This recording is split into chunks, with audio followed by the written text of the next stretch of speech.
Bonjour, bienvenue dans la série sur le temps.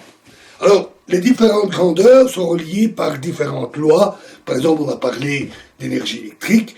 Les lois de l'électricité peuvent donc intervenir.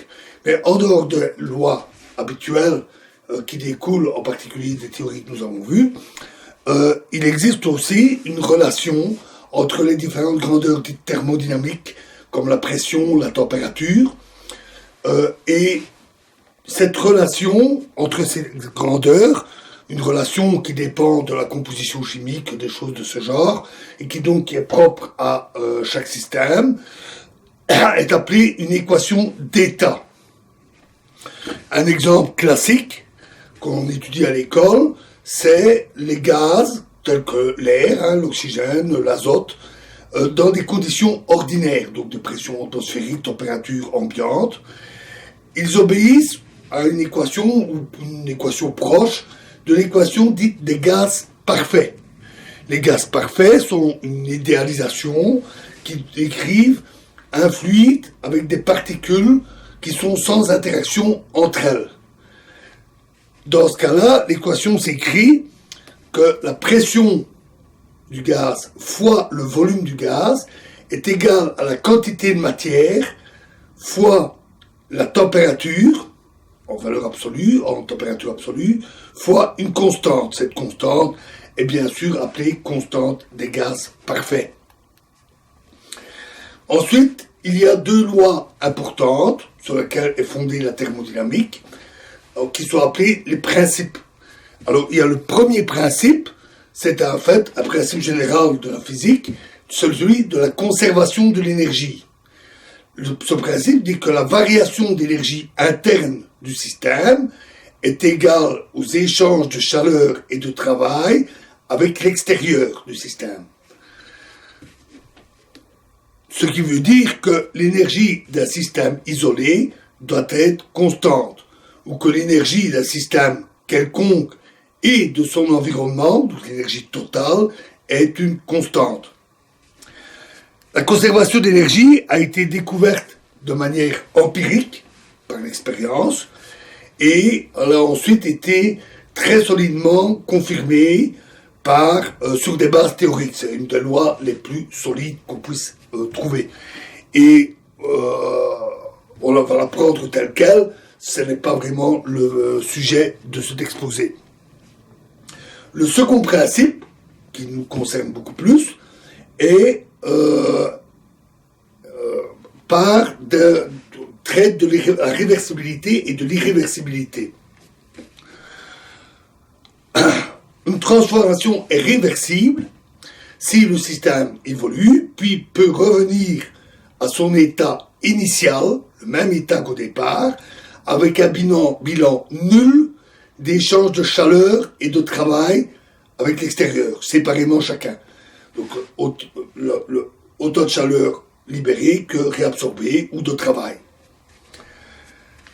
À la suite des travaux de Carnot, Clausius a montré que si la température est constante, alors une transformation réversible peut se décrire avec une quantité qu'il a nommée S.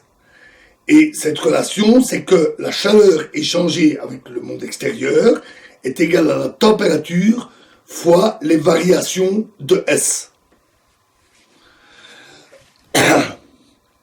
S est appelé entropie, et le second principe dit que l'entropie d'un système isolé ou d'un système quelconque et de son environnement, l'entropie totale, est toujours constante ou croissante. La croissance se caractérisant par l'irréversibilité, puisque l'entropie ne peut plus diminuer. Une des conséquences de ce principe, c'est le rendement de Carnot. Alors, imaginons une machine thermique,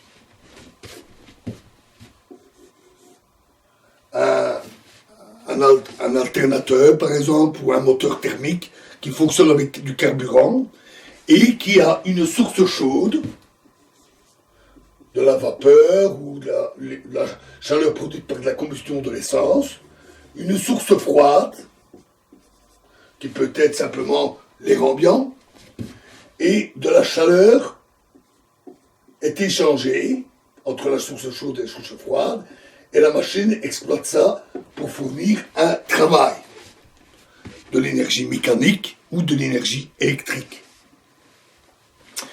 Alors, le rendement de la machine est défini comme état égale W sur Q, c'est-à-dire la quantité de travail produite par quantité de chaleur consommée, transférée du chaud vers le froid. On montre que pour une machine thermique, une telle machine, le rendement maximum que l'on peut espérer est le rendement de Carnot. Il est égal à la température de la source chaude moins la température de la source froide divisée par la température de la source chaude. Pour d'autres systèmes, tels que des systèmes frigo ou autres, la forme est un peu différente, mais c'est toujours le même principe. Il y a un rendement maximum. Chiffrons avec un exemple. Supposons que la source froide, c'est l'air ambiant, la température ambiante à 20 degrés, c'est-à-dire 293 Kelvin. La température de la source chaude, disons de la vapeur, est à 200 degrés, soit 473 Kelvin. On calcule alors que le rendement de Carnot est de 38%. C'est le maximum qu'on puisse espérer. Et bien souvent, c'est même un peu plus bas, ou nettement plus bas, parce qu'il y a toujours des pertes dans le fonctionnement de la machine. C'est-à-dire une partie de la chaleur est perdue.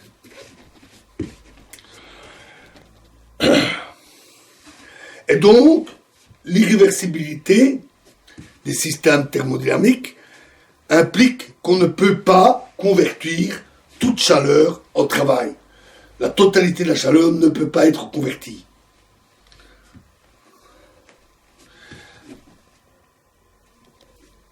Il y a des tas de conséquences et on étudie des tas de systèmes. Je vous ai parlé des systèmes hors équilibre qui sont appelés des structures dissipatives. Elles sont complexes à étudier et manifestent toutes sortes de propriétés parfois très intéressantes, comme l'apparition spontanée de structures, qu'on appelle aussi auto-organisation. Un exemple typique de système de structure dissipative, de système hors équilibre, ce sont les êtres vivants, comme nous. Nous exploitons l'entropie et l'énergie extérieure, et bien sûr la matière, pour construire notre propre corps. On voit donc que la thermodynamique est très utile pour gérer les systèmes thermodynamiques, bien entendu, comme les machines, et elle est utile pour comprendre les systèmes irréversibles. Mais elle est insuffisante.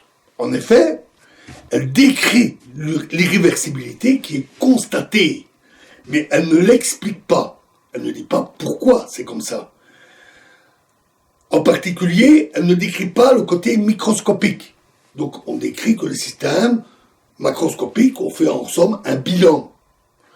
On dit la chaleur, c'est une énergie désordonnée, mais le mouvement des atomes et des molécules est décrit par des lois fondamentales, telles que la mécanique quantique. Et la thermodynamique ne fait pas le lien entre la description macroscopique vue comme un bilan et les lois microscopiques qui normalement sont réversibles. Donc, le côté irréversible est bien décrit, mais non expliqué.